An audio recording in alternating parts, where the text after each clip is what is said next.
CP Rai ji जुड़ गए हैं, हम लोग पहले सीपी राय की बात चलते हैं। सीपी राय जी, कांग्रेस के ने बड़े नेता संसद में अब नहीं जाएंगे, राहुल गांधी की एंट्री बंद।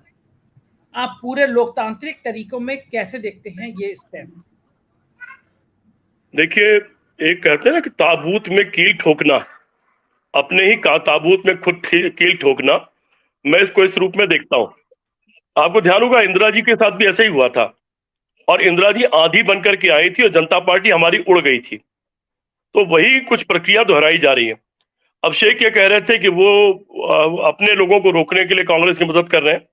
ये लोग किसी की मदद करने वाले लोग नहीं है, सिर्फ अपने लिए जीने वाले लोग हैं। जानी ठीक कह रहे थे कि ये इनका अपना एक तरीका है, हर आदमी का एक तौर तरीका होता है काम करने का इनकी, और जिसकी जैसी ग्रूमिंग होती है वो अंत तक उसी तरह से अपना काम करता है। इन्होंने वो अपने बनाने वालों के साथ किया, गुजरात में किया, वो इन्होंने उस अडवाणी के साथ किया जिन्होंने इनको बचाया नहीं होता था, आज ये कहीं नहीं होते। ये सबके साथ ऐसे ही करते रहते हैं। अभी भी ये अहंकार से चूर्ण है, ये पूरे अहंकार से चूर्ण है बुरी तरह से। ये इनका अहंकार बोल रहा है, और उस अहंकार के कारण उस संस्थाओं पर जिन्होंने कब्जा कर रखा बुरी तरह से सब जगह, वो सबका दुरुपयोग करके अपने सामने वाले सबको खत्म करने की सोचते हैं, और यही इनका इरादा था। मैं शुरू से कह रहा था, 2013 से, आपको मुझे ध्यान होगा बातें मेरी, मैं कह रहा था कि अगर एक बार ये पूरे बहुमत के साथ आ गए तो जो गुरु गोलवलकर का जो इनका, तो जिनको ये गुरु कहते हैं, हम तो नहीं मानते, उनका जो इरादा था कि हमारा अखंड राज होगा, हम अकेले राज करेंगे और बाकी सब हमारे गुलाम होंगे, आरएसएस का राज होगा और धर्मगुरु टाइप का जो राष्ट्राध्यक्ष होता है उस टाइप का होगा, कुछ एक मुखौटा होगा, सेना और सारी चीजें आरएसएस के अंडर में होंगी, और न्यायालय जो उनके अपने मन की इच्छा, जो वो कहेंगे वही आप पहनिए, जो कहें वही पढ़िए, जो वो कहें वही खाइए, जो वो कहें वही बोलिए, जो वो इरादे वाला शासन है, वो इनका असली मूल मुद्दा है। और मैं ये भी मानने को तैयार नहीं हूं, यद्यप आरएसएस को इन्होंने किनारे कर दिया, उतनी पावरफुल दिखाई नहीं पड़ती कि इनको बुला के इनकी हाजिरी लगवाए।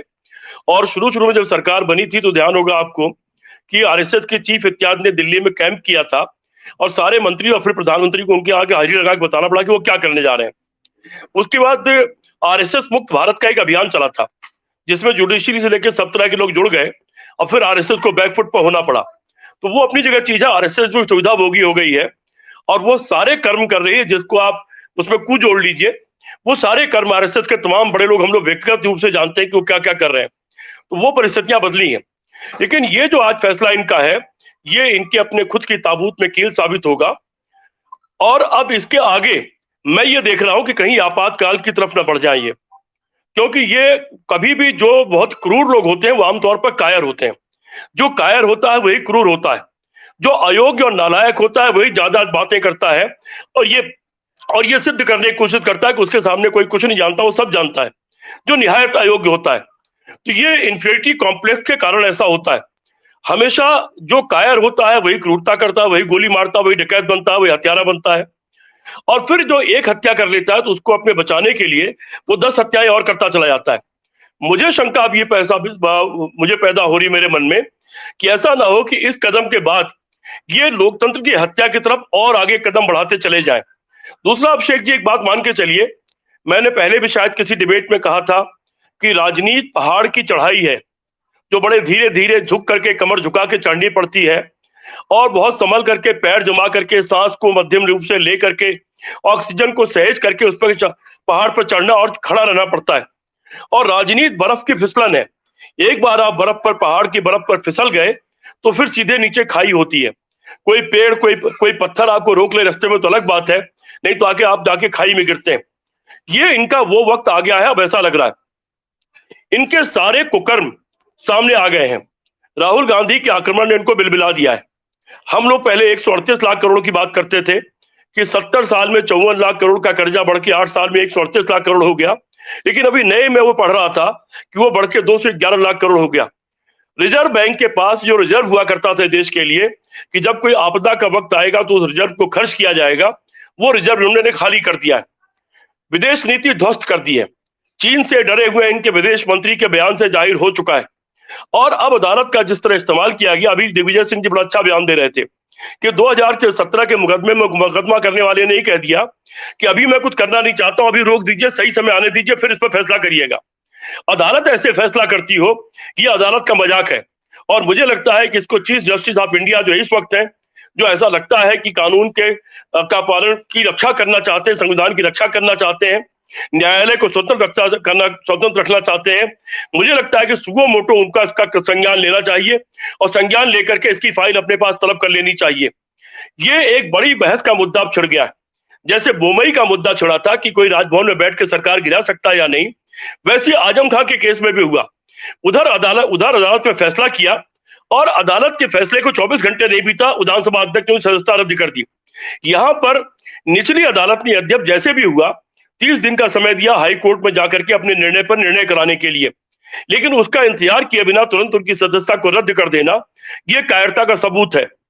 लोकसभा में अगर वो बोले होते, इस सरकार की पोल खुल जाती कि सरकार ने ये जो देशभक्त अपने को कहते थे, दरअसल ये देशद्रोही है। इन्होंने देश की जमीन भी गंवाई है, देश का जमीर भी गंवाया है, देश की इज्जत भी गंवाई है, देश की कमाई भी गंवाई है और देश की जनता को बिल्कुल कंगाल बना दिया है, देश को बर्बाद कर दिया है।